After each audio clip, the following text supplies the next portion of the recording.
is up, y'all? It's me, Tasha C, and welcome to another Tasha C Show podcast.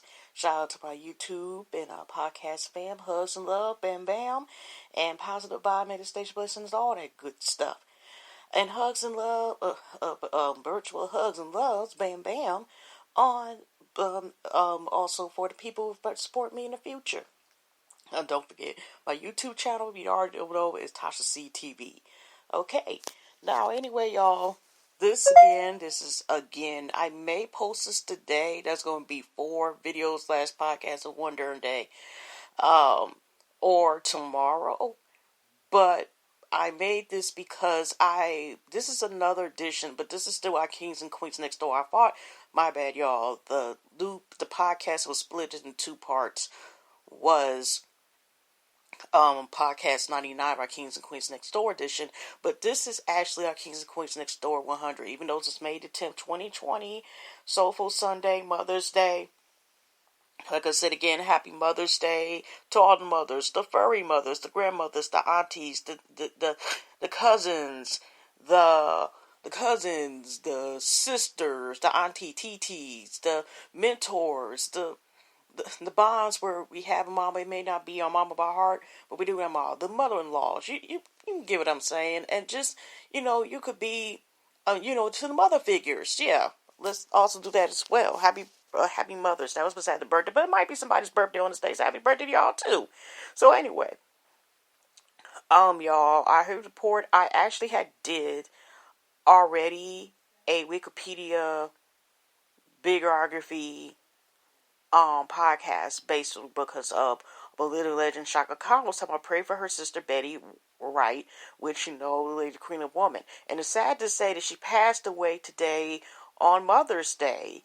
So it's just a couple of articles that I'm going to read. So today is about celebrating the life of now the legend, God rest her soul, Betty Wright. Okay.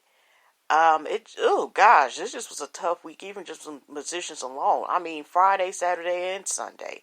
Because I think Little Richard passed away yesterday on Saturday. And Andre Harrell, passed away, on Friday night, borderline, I think, as well. And then Betty Wright passed away only at the age of 66.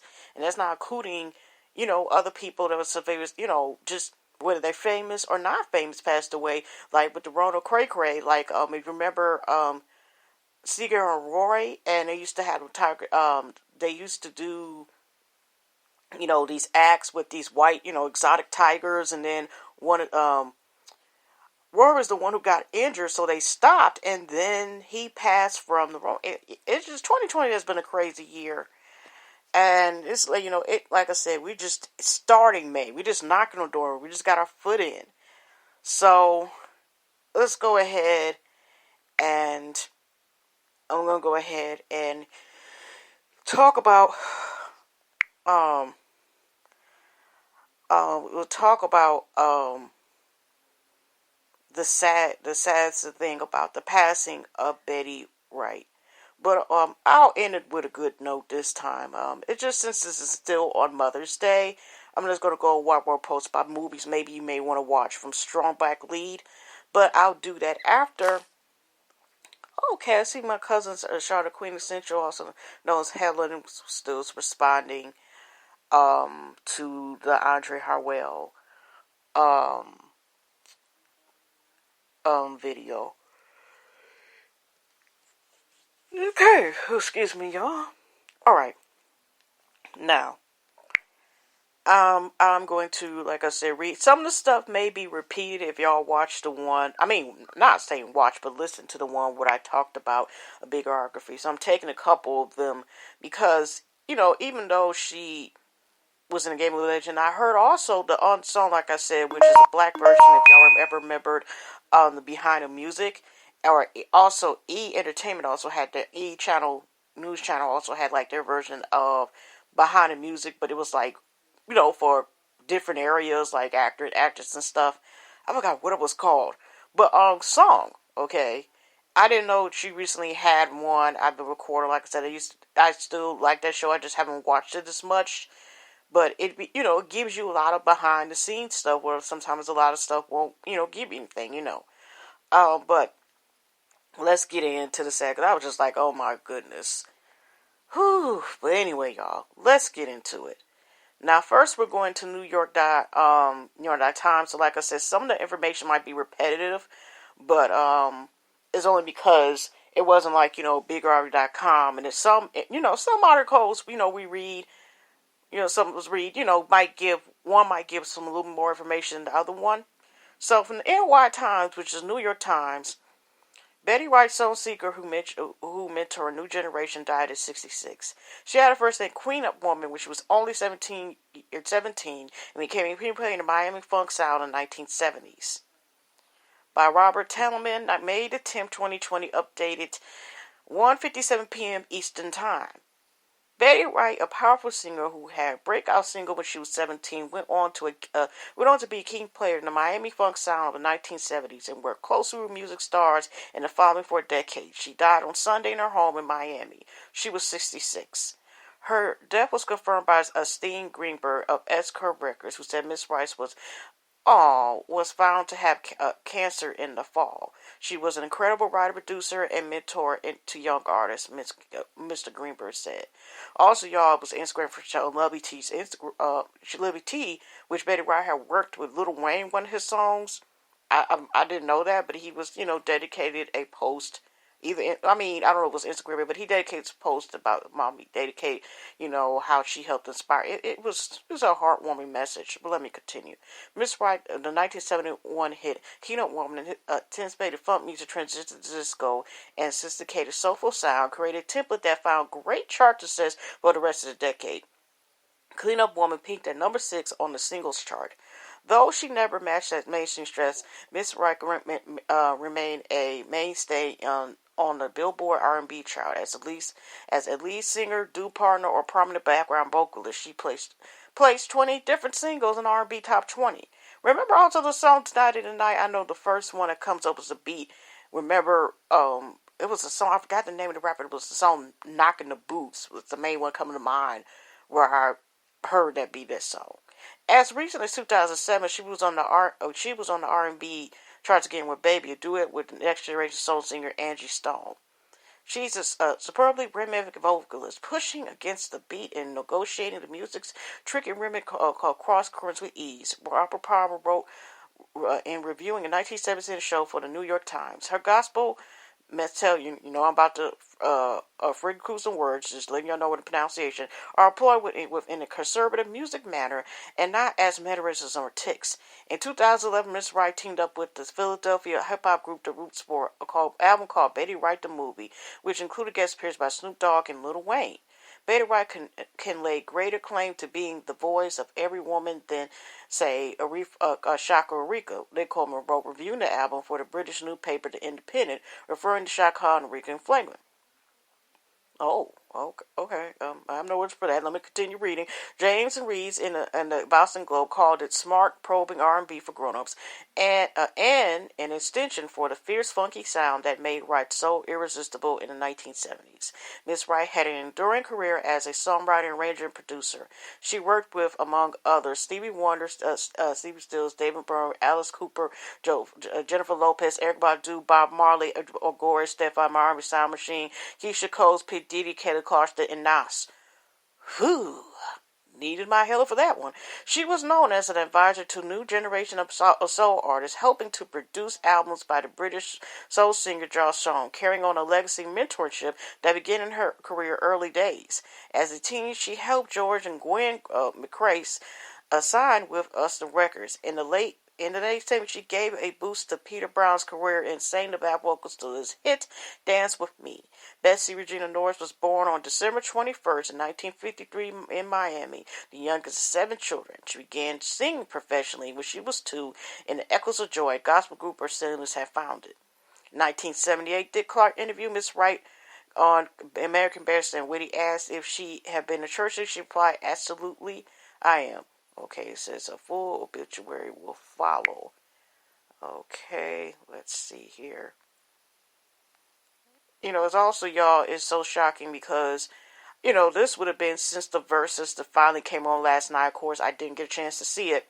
where I talked about people been showcasing, especially whether it was R&B. I think it was mostly R&B in the hip hop world. I think it's the site that Swift Beats producers, Swift Beats and Timberland collab or have together, and they're the first women who did the first showcase thing.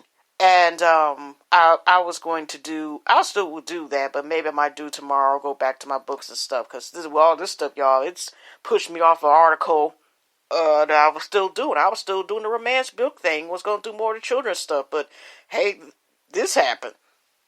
So anyway, y'all, let's go to another article and hope we get some more gems about what happened, y'all. Who, like I said, it's just been so much. Okay, again, this is from Heavy.com. So, an R&B icon, Betty Wright, dies at age 66 by Paul Farewell, updated May the 10th, 2020 at 2:34 p.m. Betty Wright, the soul and R&B icon, died at age 66. Wright passes away the morning of May 10th. The singer's niece confirmed to Heavy. Wright's cause of death has not been made public. On her official profile on the Universal website, it's written that Wright influenced a generation of female songwriters and continues to influence the world of hip-hop. Wright operated her own record label, Mrs. B Records, and her own publishing company, Miami Spice. Wright was born Betsy Regina Norris in Miami, Florida, in December 1953. After beginning her career singing gospel music with her family, Wright became a star in her own right in 1971 with the release of the song Cleanup Woman. Here's what you need to know about the life of this true legend who is referred to as Mariah Queen's soul. And what Chaka asked fans to pray for Wright on May the 2nd. Wright's death comes a week after singer-songwriter Khan asked fans to pray for the Miami legend's health. Khan tweeted, calling all my prayer words, my beloved sister Betty Wright at Miss Betty White is now in need of all your prayers. Quick shot, wherever will be. In Jesus' name we pray for Sister Betty. All my love, Shaka. In March 2020, feature on Wright's music in People's Magazine, Shoutout being referred to as a dear friend of Wright's. Number 2. One of Wright's most famous songs tonight was lauded by DJ Khaled and Lil Wayne's in March 2020 episode on Song. At the time of the release of Cleanup Woman, Wright was 18 years old. Other hits from Wright's back catalog include the songs Shara, Tonight is the Night, and Where is the Love, which won Wright a Grammy Award for Best R&B Song. In the 2000s, Wright was scored for the Grammy nominations after co-producing John's first 2 albums. Wow. Wright performed with Stowe on the song The Art of Love and War. Like I said, okay, well, they're saying she was age 18. The other articles say she was 17. One of them songs she was singing, but she was, still a teen, but okay. Anyway, let's continue. March 2020, D. Khaled and Lil Wayne reminisced the importance of the song. Tonight is a night for an episode of TV One show on Song. During the episode, Lil Wayne says the song via People magazine. There are eras of the song in my life. The first is being in the backseat of a car. Your mom's singing, you're singing right along with her. The second is you're riding in that car alone, and now you find those words meaning something totally different than what they meant to you when you were sitting in the backseat. Singer Andrew Stowe also featured in the episode saying of the song Cleanup Woman, you believe her. I could see that woman with a broom and the whole nine. Number 3, Wright's songs have been sampled by some of the biggest recording artists in the world. Cleanup Woman will later be sampled by Mary J. Blige on her hit Real Love. The song also was sampled by Africa Umbata and Sublime. I think I read that before, but it's still interesting. On her Universal Music biography, the artists who have sampled or been influenced by Wright include Jennifer Lopez, Beyonce, Michael Jackson, and Stevie Wonder. In a March 2011 interview with NPR, they are also known, they be having them little disc concerts and all that other stuff. Wright said, working with younger artists, I believe in legacy. I believe in making the radio sound better. If I gotta listen to it, I want it to sound good. I'm so tired of people disturbing the peace, getting on the radio and sounding a hot mess. If I can tell what the note really is, why let them go to the note they think it is? I got that mama vibe. I don't look at it with an ego.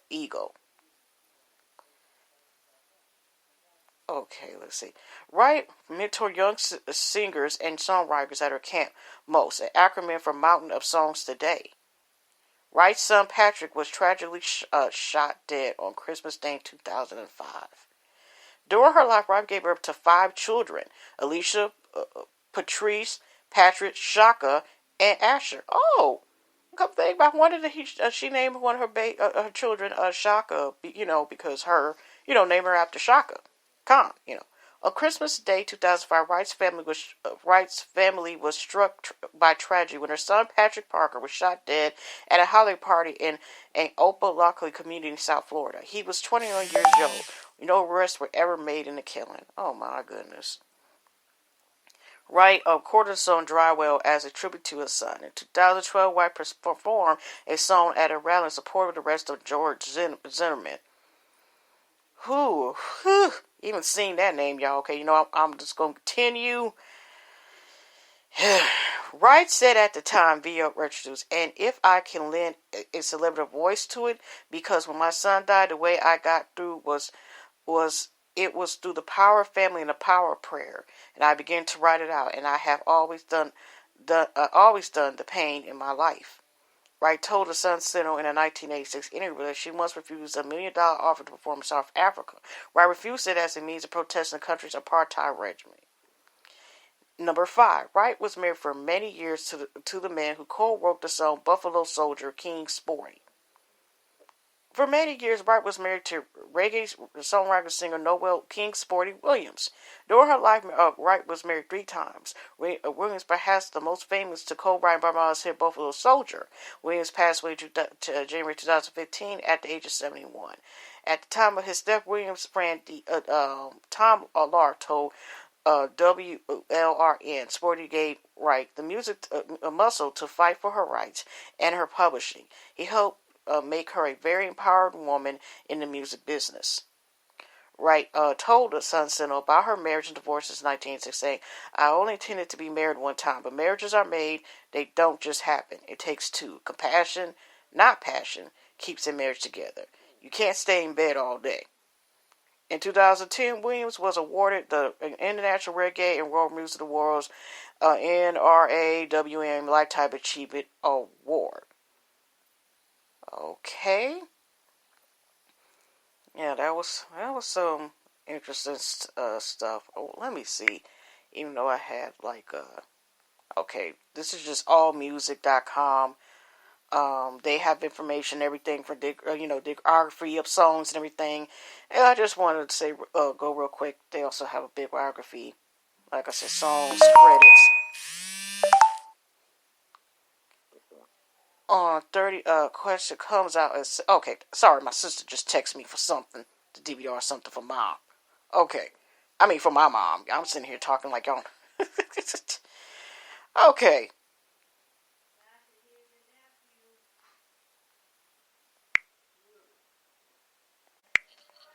My bad, y'all.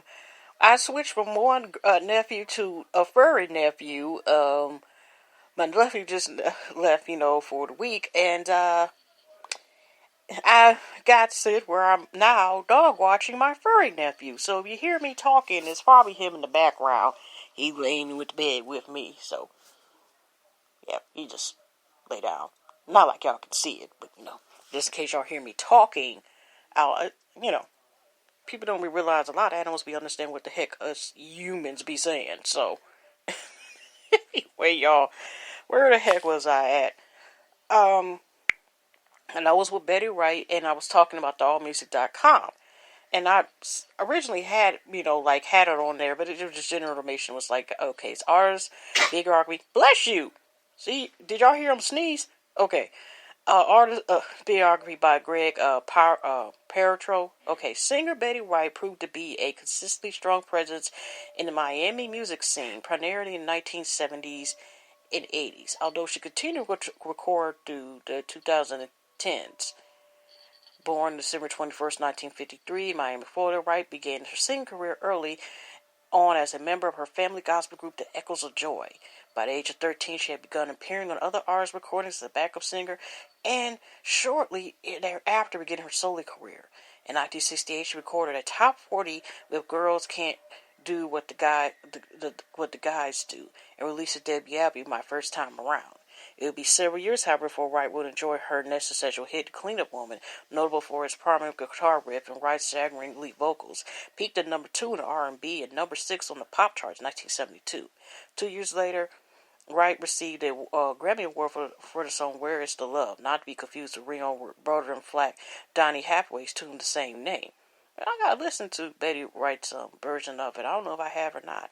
Wright steadily issued albums throughout the decade, including the such standout titles of 1975's "Danger High Roaches," which spawned 3 R&B hits, and 1986's Betty Wright's Live. A 1981 collaboration with Stevie Wonder, "What Are You Gonna Do With It," proved to be Wright's last significant solo hit.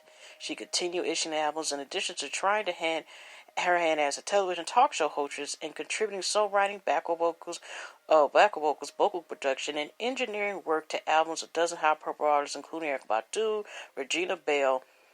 You know what? And if y'all don't remember Regina Belle, to me, but that's R&B singling legend.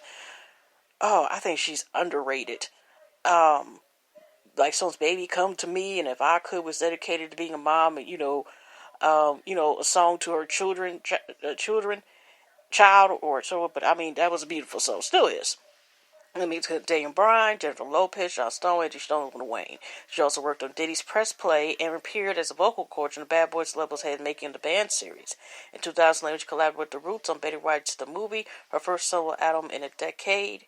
And it just shows, like, some of the songs that she worked on, where she has, like I said, a heavy catalog. I gotta be careful because it looked like it's trying to upload a sound or music file, and I didn't want to disconnect. Sorry, y'all. Last night, when I did the Andre Harrell one, if y'all listened to that, it seemed like it cut off because it did. I was finished with saying what I was going to say about Andre Harrell, and it was towards the end of the video, but I still didn't get the last, 1 or 2 few sentences, because it cut right off, not because of a music or video sound file, y'all, but because my phone, which is, hanging on by a dear thread by the grace of God, of course, it actually just cut itself on and off. Wasn't like no charging like that. It's been having some times where it just does that occasionally. And that's what it did. It was like, you know what? Thank you and good night. And cut me off. So anyway, Clean Up Woman, Betty Singh has died. Rating Civil War soul singer was 66. The music industry is suffering another significant loss, but a source close to Betty Wright's family just confirmed her passing. She was 66. Now, this is from theessence.com by Corey Murray, May 15, 2020. Let me continue. I forgot I didn't put that in about who's the author or the journalist who wrote this. Known for a public class such as "Tonight is the Night" and "No Pain, No Gain." Writes, Lord, that's not what it says. It's about it because I have never heard this word, nor do I know how to pronounce it, but let's go our best. It's Ubiquitos, Ubiquitous. Ubiquitous 1972 Clean Up Woman will be immortalized in hip-hop soul history when it was sampled for the remix of Mary J. Blige, "A Real Love." Born Betsy Regina Norris, Wright's early singing career started performing with the Echoes of Joy, a family gospel group in Miami, Florida. By age 15, she released her first song, "My First Time Around," and had her first time at "Girls Can't Do What the Guys Do." Grammy Award for 1970 for the Best R&B Soul, "Where Is the Love." Throughout the late 70s and early 80s, the songwriter would continue releasing her music, and her 1980 hit "No Pain, No Gain" would be Wright's last significant song on the charts in a career spanning 5 decades. Y'all, I know this is off subject, but did y'all never hear? I swear I heard "No Pain, No Gain," not just on the radio, but I could have sworn a couple of family reunions had that playing, or just family functions general. Some of them I went to, I could have sworn that's where I heard that from. Anyway. This did not stop Wright, who would continue performing, writing, producing, as well as being an active member of the Recording Academy. A newer generation knew her from the Making a Band reality series, where she appeared as a vocal coach. In 2011, she partnered with The Roots for Betty Wright's The Movie. Although the cause of death has not been released, Shaka Khan asked for prayers for Wright on May 2nd. In a tweet, Shaka Khan wrote, "Call on my prayer warriors, my beloved sister Betty Wright, and Betty Wright is now in need of all your prayers. God, Sarah, whatever will be, in Jesus' name we pray. Sister Betty, all my love, Shaka." Wright's family respectively asked for privacy at the time, and condolence for them, and so forth. Okay. I know y'all already talked about Andre Hall yesterday, but I just seen, you know how sometimes when you go to some of these articles, and it may have a link to another article within the website. And so, y'all, I just thought about it. The songs that define Andre Harrell. So let's take a look at them since we're on here. Okay. As the Godfather of modern R&B, Harrell knew what would grab people and what would move them. Okay, by no Corey Knight made the 10th to 20. The music community is still reeling from the lost founder and entertainment mogul Andre Harrell, and died of February age 59 years old. Okay. Harrell is best known as the founder of Town Records, the home of Heavy D and L.B. Shore, Guy, Mary J. Blige, ODC, and training ground for young Sean Puffy Combs. Take that. But Harrell's impact was bigger than just introducing those pivotal artists and creatives to the world. Former rapper himself, the Bronx native was a regular in the bustling New York City club scene. He was one of the earliest Def Jam employees, working with the talent on the Rush management side, while sharing an apartment with best friend Russell Simmons. If Simmons is the godfather of hip-hop R&B, Harrell is the godfather of modern R&B with Uptown. Harrell sought to capture, package, and present through music the flair and flavor of Harlem, with the energy, the style, and the parties. Uptown is the home of dance floor jams. I want to hear records that will make you feel some type of sexy kind of way, Harrell told New York Times Magazine 1995. Regulars get a pretty girl to dance with you 2 a.m. even if you weren't great looking. In tribute to Harrell, who was quintessential energy regulator and master of ceremony, he put together 8 songs that capture and define both his uptown sound and spirit. Dr. Jekyll, Mr. Hyde, James Knack, 1981. Hip-hop duo Dr. Jekyll, Mr. Hyde foreshadowed the music energy Harrell would capture through Motown. Rap was still in the vertical Bagger Code era, boastful lyrics, MC Challenge, etc. But Harrell and partner Lonzo Brown wore Italian suits and rapped about girls, dirty money, and champagne. Almost 20 years before the bling era, they amped up their style champagne rap, and it was a hip hop that you could party to.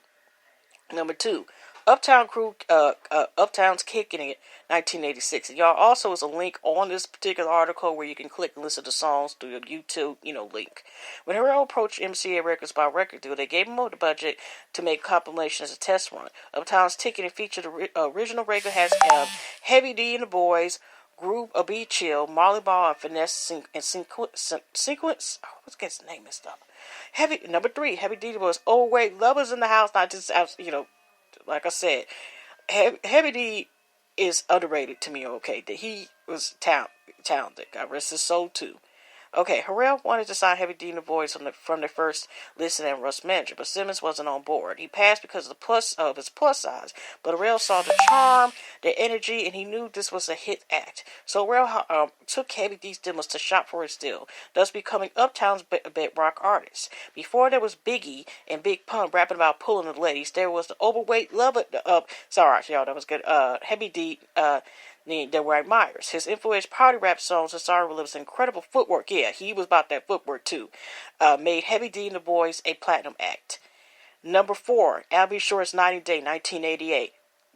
Classic. Most of y'all probably know about this song. Heavy D introduced fellow Mount Vernon native Al.B. Shore and Al Brown and cousin Kyle West to Harrell as producers for the label. However, when Heavy missed the recording session, Shore asked Harrell if he could use the studio right to work on the song. The result, Night and Day, Uptown's first #1 single. And still classic, y'all. Classic. Number 5 guy, Groove Me. Also 1988. Late 80s, the 80s period. I mean, we were throwing some gems just like in the 90s and stuff, y'all, weren't we? Anyway, the runway success of Keith Sweat's Taylor Riley produced album Make It Last Forever caught Harrell's attention. Riley was the young producer from Harlem, translating Angels of St. Nicholas Avenue to his signature sound. When he was looking for a home for his own group, Cop Guy, Harrell signed him. He considered them Uptown's answer to Charlie Wilson's The Gap Band. With Riley in the house, Uptown was now the official New Jack Swing label, and Groove Me originally had been a company's theme song. It's still epic. Number 6, Jealousy Forever, My Lady, 1991. Which I didn't know, actually, I'd Be So wrote, which was dedicated to God rest her soul, Kim Porter. Oh, God rest her soul. Porter, Albie show's success promoted two sets of singing brothers to pile in a car, drive to New York City, and sing in Uptown's lobby, waiting for a chance to sing for the label. Josie's debut album, produced by Shore, not only cemented the label's place in music history, but marked the beginning of a new era in R&B.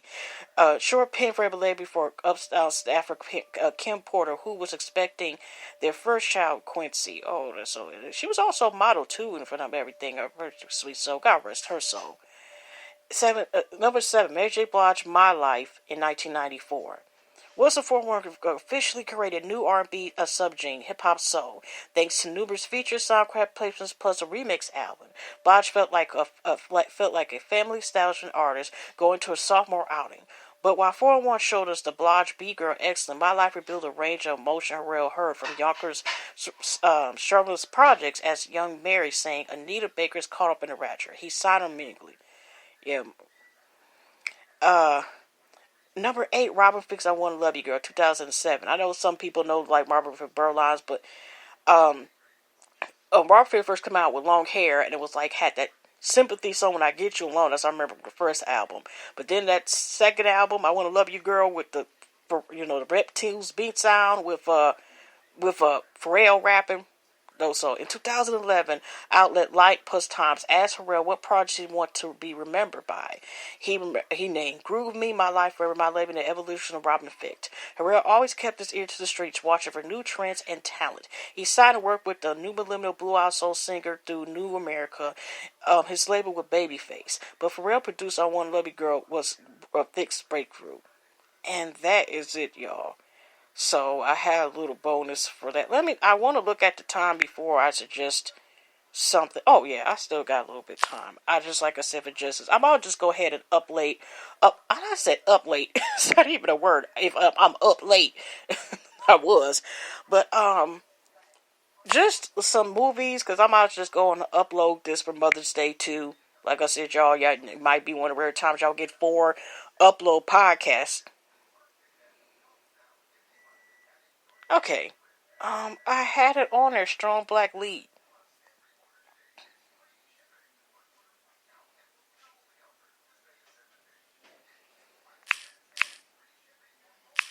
Okay.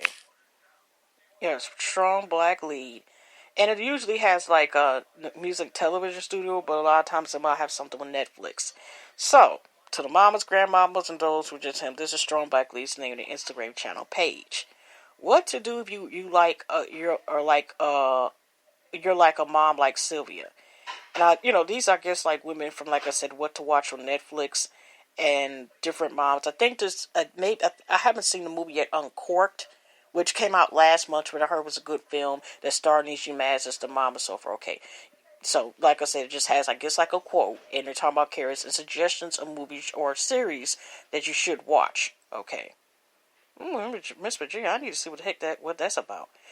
Okay, here's a quote. You're the bridge that brings your family together even when they don't see eye to eye, because you know that there is love that can be understanding too.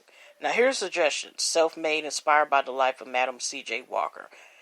Like I said, ever since that came out, y'all, and kind of like some of the stuff where, like some of the stuff was fabricated as far as what really happened was Madam C.J. Walker, but still was a good suggestion. Miss Virginia, Otherhood, The Good Girls. Here's to watch, what to watch if, because suggested that, like, Mama Sylvia, Niecy has a character playing. What to watch if you're like mom, like Medea. Now, this is, oh my gosh, I cannot, why, I gotta look this up, because Loretta Devine, is that her? Okay, I hope I'm saying her name right. National is because she's a legend. Comes with age, the ability to tell like it is, and you don't hold your back. After all, people could learn a thing or two from your experience. Juanita, I heard Juanita was also based on a book. Marlon, the TV show, it got canceled, but I still heard it was actually decent. Mr. English, I've never heard about this. It's Tyler Perry, Fall from Grace, Ashtray B. I'll leave it as that. I'll see what the movie Marlon, because like I said, I knew it was based on a book. What to watch your mom like Joya. Okay, Joya is a character which Rashida Jones, which is Quincy Jones, one of Quincy Jones' daughters, plays, I think on the series that's kind of like for the producer of Blackish, Mickish, Grownish, and stuff. It's called Black AF. Okay, hashtag, and we'll leave it as that. Okay, so anyway, other than that, you say you're the anchor of the family. While they love you for it, they don't always appreciate the sacrifice. So, who can blame you if you need to cut loose and dance, shop it out, or get a little petty at times? Okay, Netflix Stepsisters. Oh, I think that's, the step movie. Okay, that's all I was just looking at, because, they got, like, small thumbnails of the picture. Okay, Beyonce's film, a film by Beyonce, which talks about that, the epic Coachella performance, styling Hollywood. I think series becoming, of course, that recently just came out, like that's based on kind of a documentary around the time when preparing for our, First Lady, like I have to say former, or First Lady Michelle Obama, and her book, which I still haven't read yet, but but anyway, y'all, let me see here, because like I said, Juanita, I know, was based on a book, which I still need to read. Okay. Juanita.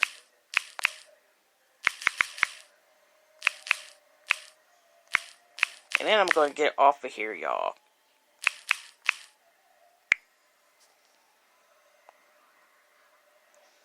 Yeah, it was a 2019 trauma that came out of fed up with her life. Woman leaves her grown kids behind, hits the road for a fresh start. It came out last year, March 8th, 2019.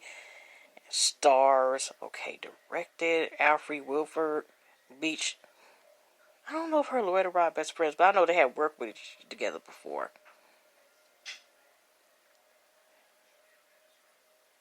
Okay, to children. Okay. Well, I ever read or read about, how they slip. They be, they were actresses, as far as I'm concerned, that be slept on too. Okay, but anyways, plot.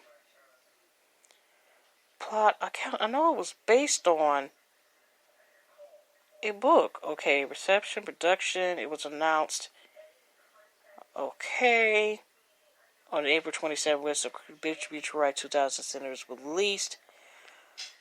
I know it was based, from a screenplay. Oh yeah, here it goes. Juanita's American Field, directed by Clark Johnson, from a screenplay for Roger Lee Spencer, based on a novel, Dancing on the Edge of the Roof, by Sheila Williams. Sheila Williams.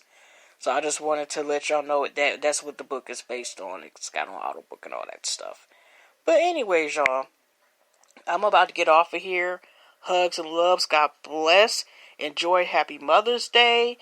Happy Auntie Day, the Sister Day, Cousin Day, Mentor Day, a mother to a community, a mama to a community. Happy Furry Parents Day also as well, if you, have, little furry ones at home. Happy Grandmother's Day, Auntie's Day, Niece, Nephew, Cousin's Day, Sister's Day, I think I already said that, and, happy just a little, Nana in the neighborhood, just Nini's, Nanas, mamas, and so forth. Like I said, happy Mother's Day to y'all. And hugs and loves and God bless. Again, virtual loves, bam, bam. There you go. God bless. Stay safe, y'all. And I will see y'all 9 times in 10 out tomorrow. This is a rare occasion like what happened today. So yeah, y'all get a bonus on top of bonus. I didn't come on, I think it was Friday night. I even forgot. It's raining out here, y'all. I could hear the rain. But anyway, y'all, so y'all getting a bonus and bonus on top of bonus. And I'm probably going to upload my rant one too. So again, I'm about to get off of here. Take care now, and God bless. See y'all in the next one. Possum by the station. Take care. More hugs and loves. See y'all in the next one.